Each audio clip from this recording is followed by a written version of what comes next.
Today we will start from the self assessment 1.5. आज हम self assessment 1.5 से अपना लेक्चर शुरू करते हैं. Explain why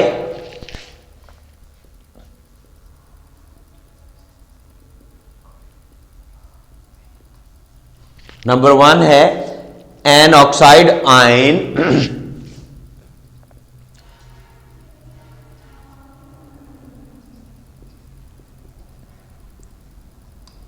has -2 charge.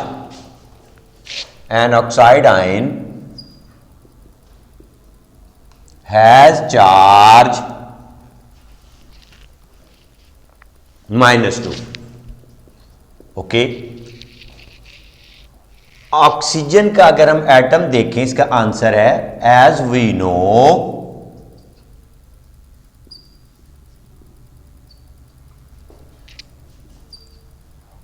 oxygen is a neutral atom.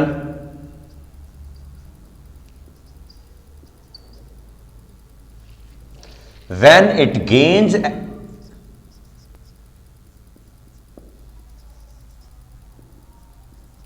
two electrons,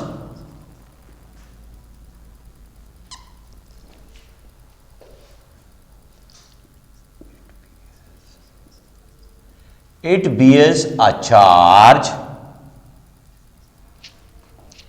-2 because electrons are added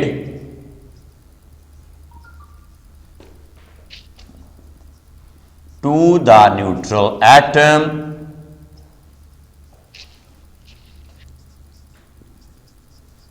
So it bears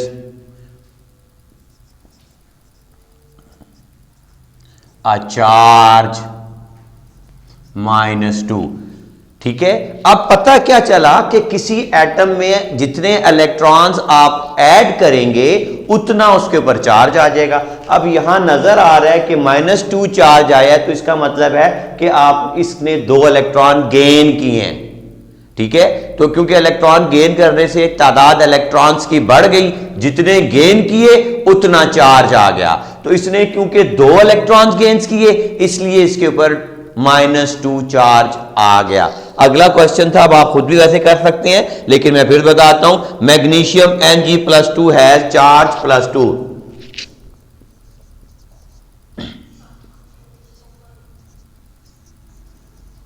Mg has charge +2. अब बच्चों ये आपको पता चल गया. इसका मतलब क्या हुआ, ये न्यूट्रल एटम था. अब मैग्नीशियम से जब क्या बना, मैग्नीशियम आयन. ठीक है. मैग्नीशियम चेंज हो रहा है किसमें जी, magnesium ion has charge Mg+2. अब ये देखें, ये Mg न्यूट्रल एटम है और ये आयन है. तो पता ये चला कि इस एटम से इलेक्ट्रॉन्स निकल गए 2. ठीक है. As Mg loses 2 electrons,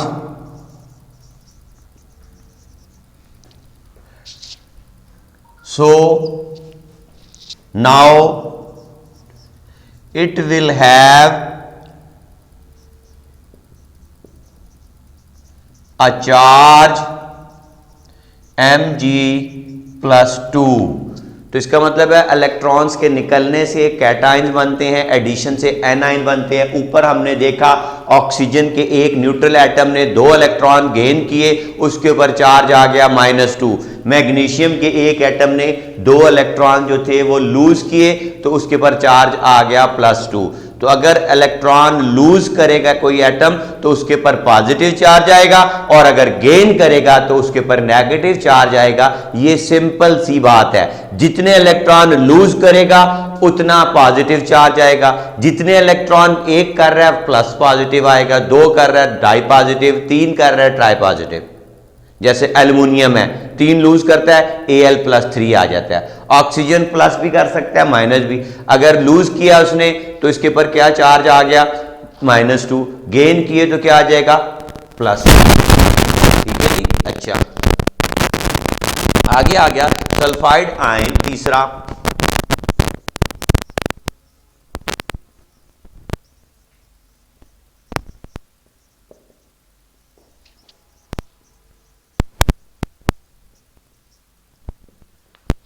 okay, sulphide ion S-2, इसका मतलब क्या हुआ कि सल्फर ने 2 इलेक्ट्रॉन्स गेन कर लिए हैं। ठीक है, as we know that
ion is formed,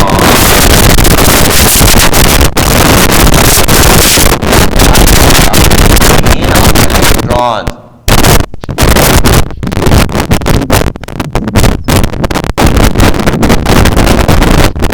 and S gains 2 electrons to form S minus 2 ion.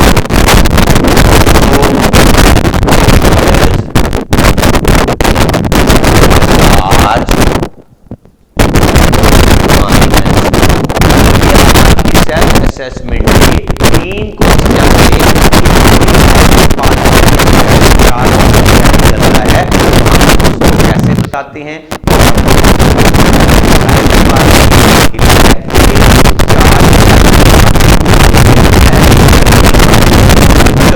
हो जाएंगे इलेक्ट्रॉन, कैटायन बनेंगे, गेन हो जाएंगे तो एनायन बनेंगे। आगे आप कल मैंने आपको बताया था कि आज आपको मॉलिक्यूलर आयन के बारे में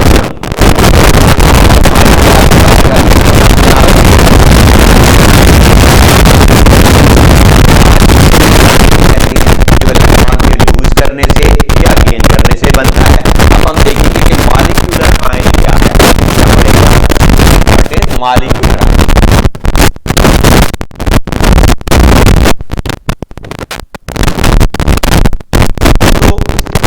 के नाम से ही जाहिर होता है कि अगर कोई मॉलिक्यूल, कोई इलेक्ट्रॉन लूज या gain, when a molecule loses or gain electron the resulting species is called molecular ion.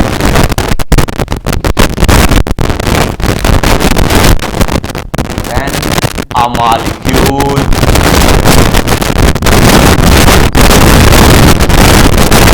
loses or gains electron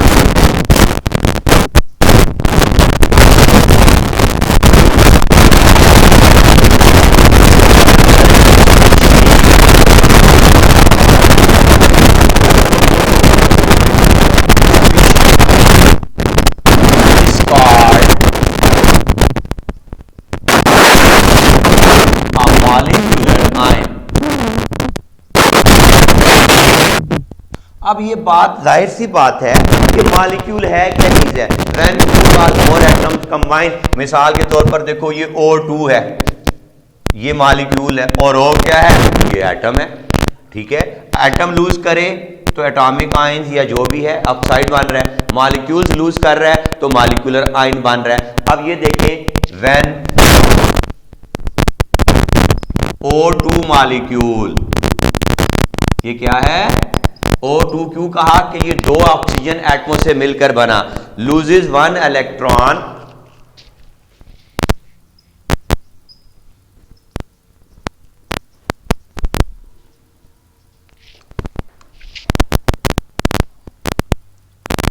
it forms O2 plus ion and is an example of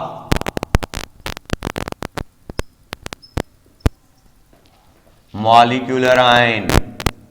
तो अब मैंने आपको example में ये बताया कि अगर O2 कोई इलेक्ट्रॉन लूज करता है तो वो O2 प्लस आयन बना रहा है और ये एक मॉलिक्यूलर आयन है, और अगर ये गेन कर ले एक इलेक्ट्रॉन तो ये भी आयन बनाएगा। ये अभी पॉजिटिव आयन बना, तो अगर गेन करता है तो O2 माइनस भी बना सकता है।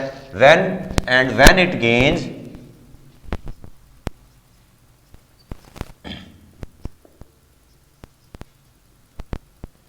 one electron, it forms O2 minus ion. तो पता चल गया जब कोई मॉलिक्यूल लूज करे या गेन करे तो जो आयन बनता है उसे कहते हैं molecular ion. When a species, कोई भी स्पीशी है, रिजल्टिंग स्पीशी को कह सकते हैं when a molecule loses a gains electron the resulting species is called a molecular ion. तो क्या डेफिनेशन बताई? जब कोई मॉलिक्यूल आयन बनाएगा कब? अगर वो इलेक्ट्रॉन लूज करे या गेन करे। व्हेन अ मॉलिक्यूल लूजेस और gains electron the resulting species called an molecular ion, a molecular ion कहलाएगा। अच्छा, फिर आ गया जी free radical.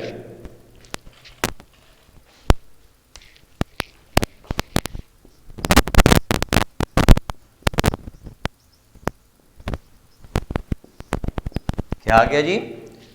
Free radical. It is an atom that has an unpaired electron. मिसाल के तौर पर देखो कि ये एक हाइड्रोजन एटम है और इसके पास एक ही इलेक्ट्रॉन है, उसको डॉट से रिप्रेजेंट किया है। ये क्लोरीन के एटम्स हैं, इसके आउटर मोस्ट शेल में 7 इलेक्ट्रॉन्स होते हैं, ये 7 मैंने जाहिर कर दिए। ये भी एटम है, ये भी एटम है। A free radical is an atom that bears an unpaired electron। ये पेयर नहीं है, ये भी पेयर नहीं है। A free radical is an atom, ये भी एटम है, ये भी एटम है, that bears an unpaired electron and bears no electrical charge। इसके ऊपर चार्ज भी ना हो तो वो कहलाएगा फ्री रेडिकल। वो जो समझ में आई बात की दोनों को? A free radical is an atom that bears an unpaired electron and physically bears no charge that has an unpaired electron। ठीक है, तो फिर अब लिख देते हैं definition. A free radical is an atom that has an unpaired electron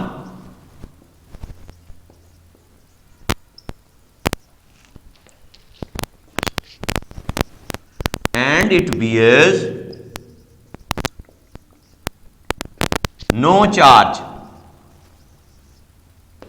और इसके ऊपर कोई चार्ज भी ना हो। ठीक है, बल्कि इलेक्ट्रिकल चार्ज कर लो, नो इलेक्ट्रिकल चार्ज। अच्छा, तो अब डेफिनेशन से बात पता चली। एग्जाम्पल ये मैंने आपको लिख दी थी कि फ्री रेडिकल को हम ऐसे डॉट से रिप्रेजेंट करते हैं। A free radical is an atom that has an unpaired electron. इसके पास भी एक फालतू पेयर नहीं है, इसके पास भी अलोन तनहा इलेक्ट्रॉन है। And it bears no electrical charge, और इसके ऊपर कोई चार्ज भी ना हो, तो वो एटम कहलाता है free radical. A free radical is an atom that has an unpaired electron and it bears no electrical charge, it is called a free radical। मेरे ख्याल में अब आपको ये बात नहीं भूलेगी डेफिनेशन के मुताबिक। अच्छा, तो फिर हम डिफरेंस कर लेते हैं बिटवीन, ठीक है, यहां पर लिख दिया जी फ्री रेडिकल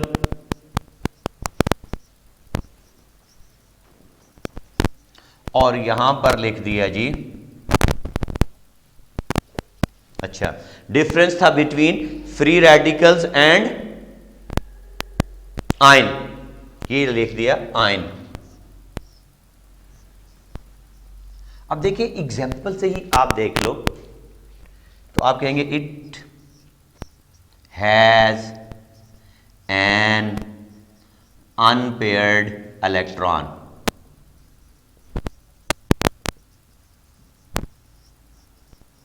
पहला पॉइंट ठीक हो गया। ये ले, आपने कहा कि फ्री रेडिकल जो है इसके पास it has no unpaired electron, it has an, और दूसरे के बारे में क्या लिख देंगे? इसके पास देखिए ये एक अनपेयर्ड इलेक्ट्रॉन है, तो it has an unpaired electron, और इसके बारे में लिख देंगे it has a paired electron.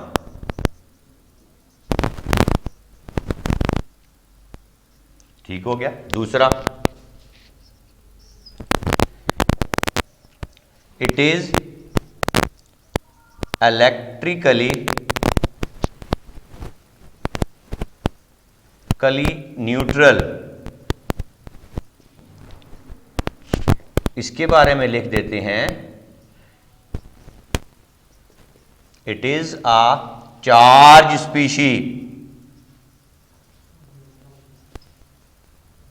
ठीक है, it is a charge species. तीसरा आ गया जी, पहला बताया हैज़ एन अनपेयर्ड इलेक्ट्रॉन। तीसरी बात, it has odd number of electrons.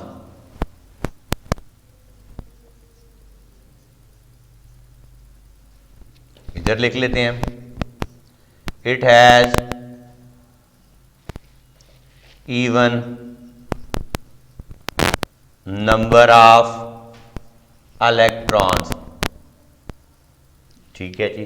Example इसकी आगे चौथा, for example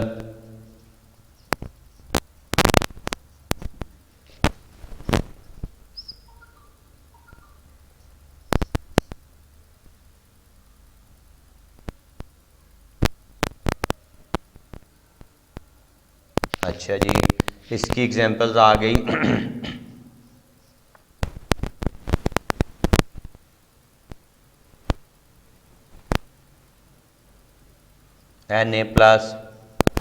Na+Al+3 and O-2 are examples of ions। तो ये हैं इसकी फ्री रेडिकल। तो अब आपने अभी ये आज का जो टॉपिक था सेल्फ असेसमेंट की, फिर मैंने आपको बताया molecular ion, free radical, molecular ion और फ्री रेडिकल का डिफरेंस बताया। देखिए मैं बहुत थोड़ा सा काम आपको करा रहा हूँ और कोशिश मेरी ये होती है कि जो काम आपको करा दिया जाए आप वो कॉपी पे डेली करें और उसी वक्त याद करें। हर लेक्चर में बता रहा हूँ, कल भी बताया था, जो काम सबमिट नहीं करवाएगा उसका रेगुलर एडमिशन नहीं जाएगा। 2 दिन किसकी मुसलसल अटेंडेंस शॉर्ट हुई, फौरन आपके घर मैसेज चला जाएगा और फिर आपका एडमिशन प्राइवेटली जा सकता है, डबल फीस के साथ, रेगुलर नहीं जाएगा। तो मेरी बात पर ध्यान दें और अपना काम सबमिट करवाएं और रोज़ के रोज़ ये रिवीजन टेस्ट जो हो रहे हैं इनको करते रहें। Thank you very much.